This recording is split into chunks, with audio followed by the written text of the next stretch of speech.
Hello ಸ್ನೇಹಿತರೆ, ಹೇಗಿದ್ದೀರಾ? ನಾನು ನಿಮ್ಮನ್ನು ಪುನಃ ಸ್ವಾಗತಿಸುತ್ತೇನೆ. ಕಳೆದ ಬಾರಿ ನಾನು ನಿಮಗೆ ದೇವರು ಪ್ರೀತಿಯಾಗಿದ್ದಾನೆ, ಅದು ದೇವರು ಪ್ರೀತಿ ಸ್ವರೂಪನಾಗಿದ್ದಾನೆ, ದೇವರು ನಿಮ್ಮನ್ನು ಪ್ರೀತಿಸ್ತಾನೆ, ನಮ್ಮನ್ನು ಪ್ರೀತಿಸ್ತಾನೆ. ಅದೇ ಪ್ರೀತಿ ಮಾಡೋ ದೇವರು ಇವತ್ತು ನಮಗೆ ಈ ಸೃಷ್ಟಿಯನ್ನು ಸೃಷ್ಟಿ ಮಾಡಿದ. ಆದ್ದರಿಂದ ಈ ಸಲ ನಾನು ದೇವರು ಸೃಷ್ಟಿಕರ್ತನಾಗಿದ್ದಾನೆ ಎಂಬ ವಿಷಯದಲ್ಲಿ ಕೆಲವು ಮಾತುಗಳನ್ನು ಹೇಳಲಿಕ್ಕೆ ಬಯಸ್ತೇನೆ.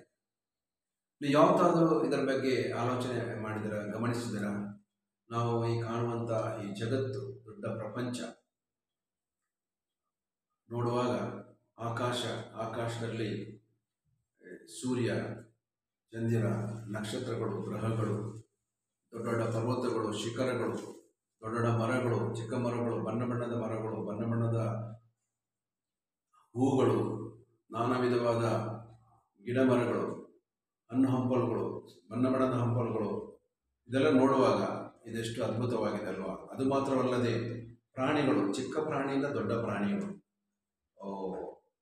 ನಾವು ಸಾಕುವ ಪ್ರಾಣಿಗಳು ಮತ್ತು ಕ್ರೂರ ಮೃಗಗಳು, ಇದೆಲ್ಲ ನೋಡುವಾಗ ಅದ್ಭುತವಾಗಿ ಇದನ್ನು ದೇವರು ಮಾಡಿದ ಒಬ್ಬನಿದ್ದಾನೆ, ಸೃಷ್ಟಿಕರ್ತನಿದ್ದಾನೆ. ಅದು ಮಾತ್ರವಲ್ಲದೆ ನಾವು ಸಾಗರಗಳಲ್ಲಿ, ನದಿಗಳಲ್ಲಿ ಅಥವಾ ದೊಡ್ಡ ಸಮುದ್ರದಲ್ಲಿ ನೋಡ್ತಾ ಇದ್ದೇವೆ ನಾನಾ ವಿಧದ ಮೀನುಗಳು, ದೊಡ್ಡ ಮೀನು, ಚಿಕ್ಕ ಮೀನುಗಳು, ಬಣ್ಣ ಬಣ್ಣದ ಮೀನುಗಳು, ಬೃಹದಾಕಾರದ ತಿಮಿಂಗಲಗಳು, ಇದನ್ನು ನೋಡುವಾಗ ನಮಗೆ ಅದ್ಭುತ. ನೀವು ಇದನ್ನು ಗಮನಿಸ್ಬೋದು.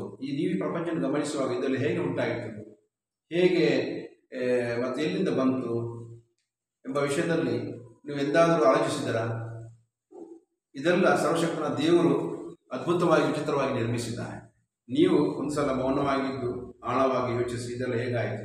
ಹಲವಾರು ವರ್ಷಗಳಿಂದ ಈ ಪ್ರಪಂಚ ನಡೆದು ಬರ್ತಾ ಇದೆ, ಈ ಜಗತ್ತು ಇದೆ, ಇದನ್ನು ಯಾರು ಮಾಡಿದರು ಇತ್ಯಾದಿ ನಾವು ಗಮನಿಸುವಾಗ ನಿಮ್ಮ ಮನಸ್ಸು ಒಳಗೋದು, ಇದು ಹೇಗಾಯಿತು? ನಾನು ನಿಮಗೆ ಹೇಳುವುದೇನೆಂದರೆ, ಇದರ ಬಗ್ಗೆ ಹಿಂದೆ ಒಬ್ಬ ಕಲಾವಿದ, ಒಬ್ಬ ಅದ್ಭುತವಾದ ಸೃಷ್ಟಿಕರ್ತ ಸರ್ವಶಕ್ತನ ದೇವರೊಬ್ಬನಿದ್ದಾನೆ.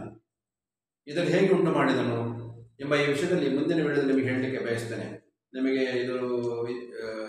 ನೀವು ಇದನ್ನು ಲೈಕ್ ಮಾಡಿ, ಇತರರಿಗೆ ಶೇರ್ ಮಾಡಿ, ಚಾನಲ್ ಸಬ್ಸ್ಕ್ರೈಬ್ ಮಾಡಿ. ಮುಂದಿನ ವಿಡಿಯೋದಲ್ಲಿ ನಾನು ನಿಮಗೆ ಸಿಗೋಣ.